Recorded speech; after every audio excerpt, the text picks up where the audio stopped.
Zenaria, I met her in December at the Women in Agriculture Conference, and she is so awesome. I was like, "You're a beekeeper?" I was like, "No, how old are you?" I was like, "What?"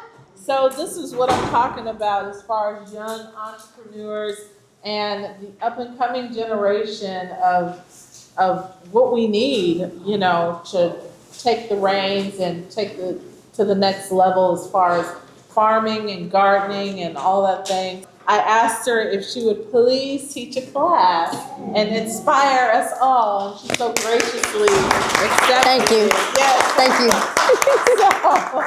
So she's here, and so are her kiddos. Yes. So yeah. So without further ado, Zenaria, take it away, and I'll start getting some of those samples ready. Okay. Right. Well, good evening, everyone. Thank y'all for being here. How are y'all doing? I know it was hot outside, but we're happy to be back in, right? So first thing I must say, when beekeeping, it gets hot. Yes, and then thank you so much, Kim, and the whole organization here at Urban Harvest. Like you all, I was here at a conference last year, and I simply got up to ask a question to Miss Kim. I forgot her last name, but I asked a question, and I introduced myself by saying my husband and myself, we raise bees in Sealy, Texas. What kind of systems can I put in place to grow our business? And I was just simply asking that from her own business, her own systems. And what I learned in the end was that just keep on doing it. Keep on doing it. So we're 3 years in. My name is Zenaria Brown. I represent Farmer Brown & Co. I'm half of Farmer Brown & Co. And we have our drone, which is Henry Brown in the back. And we also have another Henry on the back of him. And we have Halani and Mr. Kenny. Farmer Brown & Co. is a family-operated business, which is why the whole family is here. And we practice self-sustainability and sustainable beekeeping. We do that through removal, so we remove bees where people may not want them to go, but obviously bees find it as a good place to go, so we relocate them, rehabilitate them at our mother apiary. We also offer services such as bringing bees to your property, teaching one-on-ones and classes like this. All right, so let's get straight into, before we get straight into it, I haven't always had the knowledge of a beekeeper or what to do with bees. Myself and my husband, we went to bee school. That's how we got into it. Bee school was in Brenham, Texas for 8 hours, and it's so fun. So I'm telling you, because I encourage you, ladies and gentlemen, to sign your whole family up. There's something you're gonna learn. And from that one experience, we found a bee mentor and did a bee removal, and here we are. So that experience alone taught me you never know what you're gonna get out of a situation, but here we are. First things first, you're going to need a list of things to make sure you're safe and confident out in the bee field. You want to make sure that your apiary respects you and you respect the bees, so protect yourself. Safety first. Always wear protective gear, including a bee suit, gloves, and a veil. And Mr. Kenny, can you show us that bee suit right there and some gloves as an example? And then here's the veil at the top. This is one of the bee suits. Mm-hmm. I don't recommend this material. It's not breathable, but I'll let her tell y'all a little more. Yes. About that. This here is another suit. This is a 3-layered ventilated suit, which I highly recommend because like we just said, it's hot out there. The breeze will still come through. It'll protect you. You still have your veil, and you can put your gloves over in the same way and zip your ankles. This suit I highly recommend. So respect the bees, handle bees gently, and avoid sudden movements. However, I moved too fast, and I had to learn in the beginning to slow down with the bees because if you're so aggressive out there or moving too fast, they will come at you and they will sting you. So when you think you're slowing down, slow down just a little bit more. Continuous learning. Beekeeping is an ongoing learning process. Stay curious and seek resources. And so like the question I asked at the conference where I was afforded this relationship and afforded to be here, I was just asking questions, and it may not be the same as the field that Miss Kim was in because she was in meat. but I still ask the questions. So if there's any questions that you all have, I encourage you to ask them, and there'll be an opportunity for you to ask them. Please ask them. If you could walk around and show the hive tool in the This is in called a J-hook hive tool. yes. You want to explain what it does? You want me Yes. to? Okay.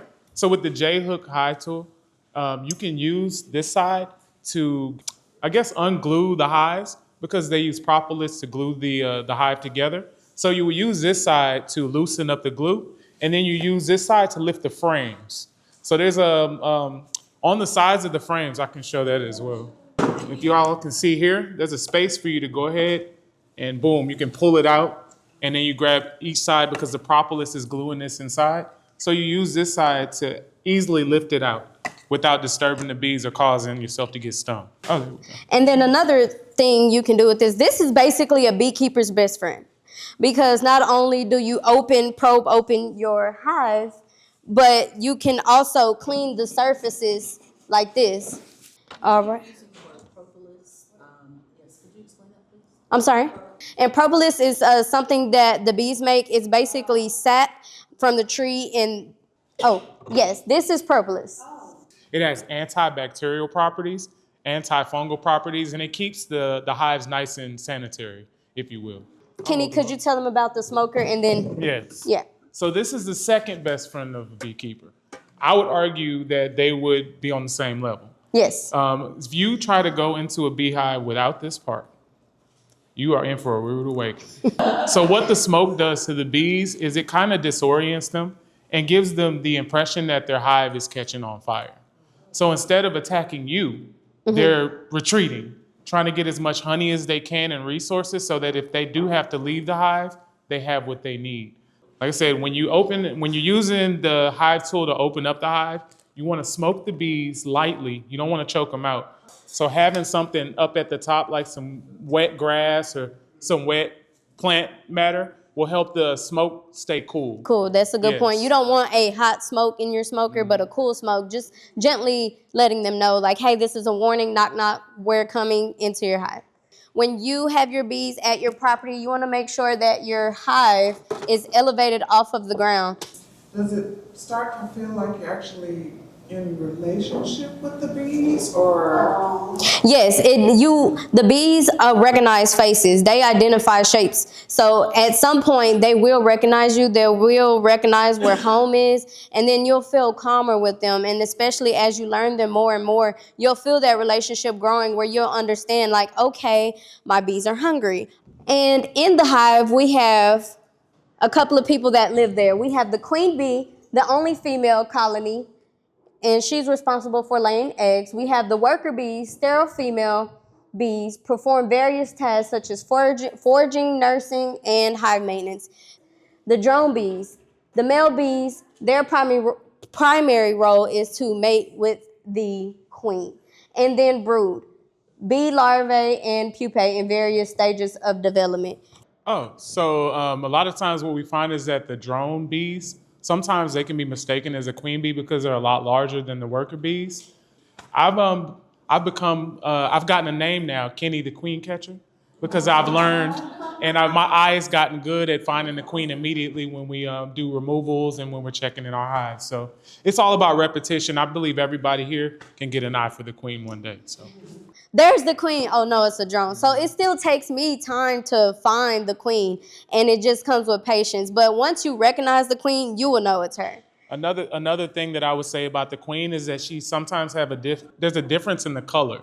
So sometimes the queen is golden, sometimes they're red, but they're a lot different than the other worker bees. Yeah. You can definitely, once you see her, you'll be like, oh, okay. Bee life cycle, quick overview. And pupa for 8 days and emerges as an adult in 16 days. So the queen can live up to 2 to 5 years. And if there's any problem with her under that 5 years, the colony is very aware and they will make their own queen bee, basically. They'll replace the hive and give the hive what it needs.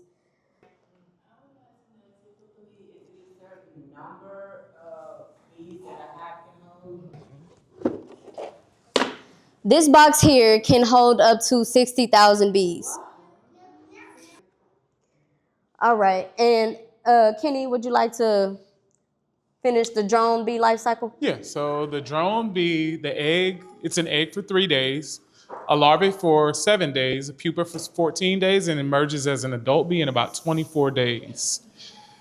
If a drone mates, he dies immediately. That sucks, right? So once the bee mates with the queen, He's done. Yes, he is He's dead. dead. All right, hive location. A lot of you all are probably wondering, where can I place a beehive? And so you want to make sure that there is morning sunlight for the hive to stay warm. And for wind protection, shield the hive from strong winds. Make sure that there is a water source nearby. And ensure access to flowering plants. Accessibility. Easy access for inspection and maintenance. And that may be something as simple as making sure that there's no trees in the way. Like you can access your property and make sure it's cut down. And this is another example of have your hives elevated off of the ground. First month, steps to getting started. Okay, install your bees. Carefully transfer the bees from their transport container into the hive. And Kenny, would you please assist me and show, and this is a moment where we can show what that may look like. And so in the beginning, a queen bee will be in something like this. Because before your hive is established and they're thriving, they have to get to know each other. And so this end sometimes will be candy. It'll basically be sugar. And in about 3 days or so, they will begin to be familiarized with her pheromone and eat that candy, and then she'll be released. And so then it will simply go into your hive, and at that point, you would want to make sure that everybody has respected each other well. The queen is doing well, she's laying eggs, and they're responding to her. All right, feed the bees. Provide sugar syrup to help them build comb. Yes, in the beginning, as your hives are still getting established, so before you are at a full 10 frame box this way, you want to supplement their feed just by helping them a little bit with a 2-to-1 ratio of sugar and water to just give them a little boost and encourage them to build comb here, and you'll be okay, basically. Minimal disturbance. Avoid excessive inspections during the first few weeks. This is so important. And as excited that we may be as human in human nature to just want to see things, see the progress of things, once you look at your hive and you see the most important components such as the queen bee, you see eggs, you see everyone is pretty calm, you see brood, you see some of those things that ensure that the hive is on the up and ups, just go ahead and leave it alone.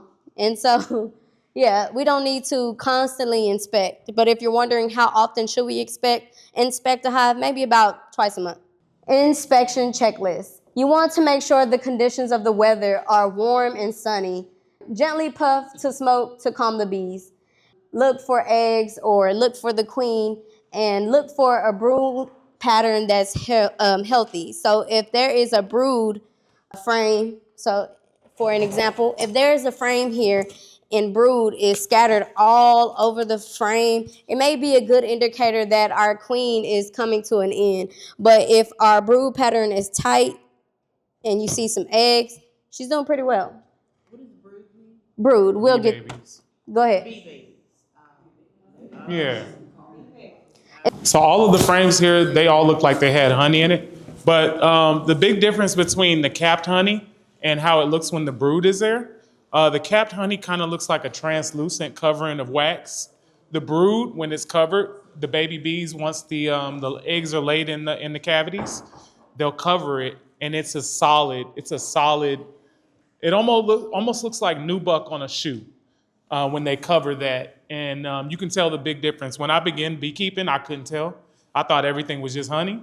But then I started to, I was like, all of this is honey. But then as I got, further along, I began to see the difference between the brood and the honey. Next slide. Oh, and pest disease check. Look for signs of varroa mites, hive beetles, or diseases. Yes. I was just saying, if things like that are going on or they have mites or whatever, will the bees just leave your hive? That very well can happen when we have a swarm, or they may be dead. I'm sorry?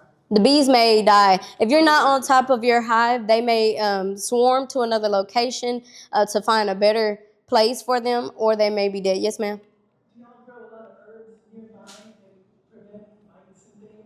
We don't. We just have regular wildflowers, but there is treatments that you could use. And so if there is any sign of some of these things going on, I'll show you guys how to go about that. There's some solutions. Next slide, please. All right, step-by-step hive inspection. And Kenny, I'll let you talk about this. Oh, I know this very well. So the first thing you want to do is put all of your protective gear on, meaning that you want to put on your bee suit, you want to put on your bee gloves. So one of the most important things is to make sure that your gear is heavily secure, okay? And I'll just show y'all for an example, because you'll think you're very confident and secure, but it's not up until you get in it and you realize there's some holes. My first thing in the bee yard was my nose. I was suited up correctly and I was zipped up correctly, but what I was doing was resting my face along this veil. And so it's always good to have a cap on inside of your bee suit, because that cap will create some distance in between you and that veil. Because if it's just lying on your face or you're hot, you're just going through the motions and it's on you, they'll get close to you still. And I'll mention that one of my worst stings was on my lip. And this happened, I didn't get stung by the bee stung my veil, and the stinger stays on the veil. So all it took was that stinger to touch me. My lip was big as a baseball. Yes, and beekeeping, they ask us, do you get stung a lot? It's part of the business. And so then, let's just run through this slide a little quickly, but you got it. So you want to smoke the entrance. We call it knocking at the hive. You want to smoke the back side, the front side entrance where the bees are coming out, so that they know that you arrived. And like I say, they're sending that smoke in, giving them a warning that we're about to come in. You want to remove the lid gently. So what we usually do is like an 8 count. When I'm prying it open and breaking that propolis that we told you all about, you want to be really slow, because if you jerk it open, sometimes the frames will catch the lid and you'll pull out the frame and then it'll fall and then the bees are all over the place. So you want to be very gentle. So smoking the top, removing the frames. Also, I do that in the 8 count. So when you're using your J hook to pull the frames out, you want to count to 8 real slow, move it to the side, inspect each frame. And like she said, you're looking for baby bees, you're looking for nectar, you're looking for honey, and you're looking for the queen. If you don't see the queen, you just want to make sure that you see eggs so that you know that she's been laying eggs within the last 3 days. And then you reassemble the hive. Once you've gone through and you've made all of those, Keep on going. once you've gone through and you see all of those things that we're looking for on our checklist, you want to carefully and slowly place everything back inside of the hive and re-secure the top so that you can move on to your next hive. Okay. Kenny got him laughing.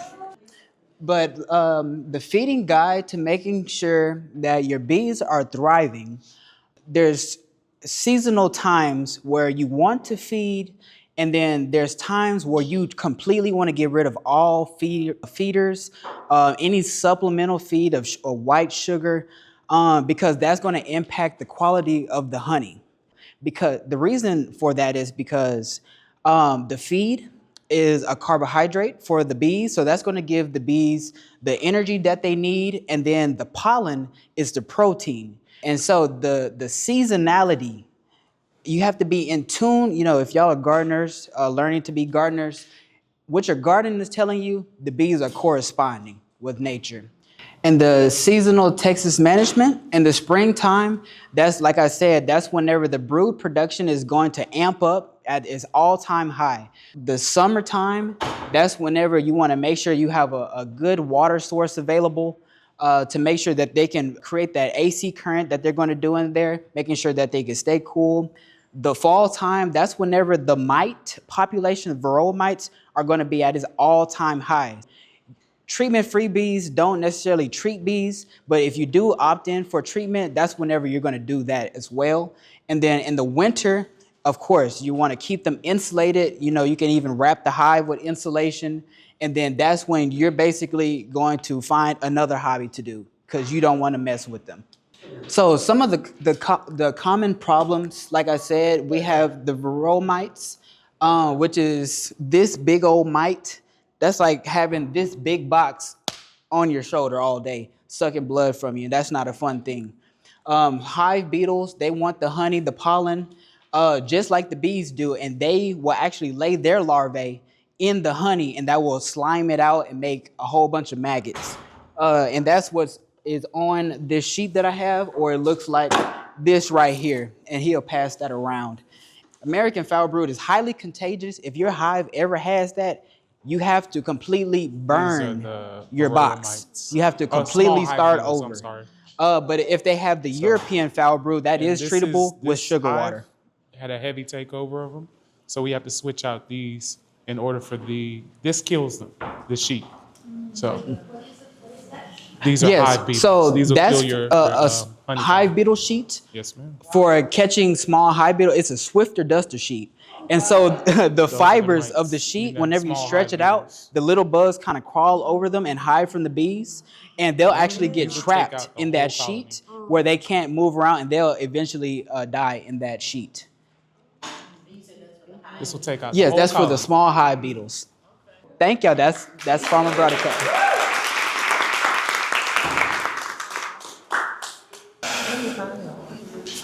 We'll make sure we list you up with some information. We got a digital link and everything.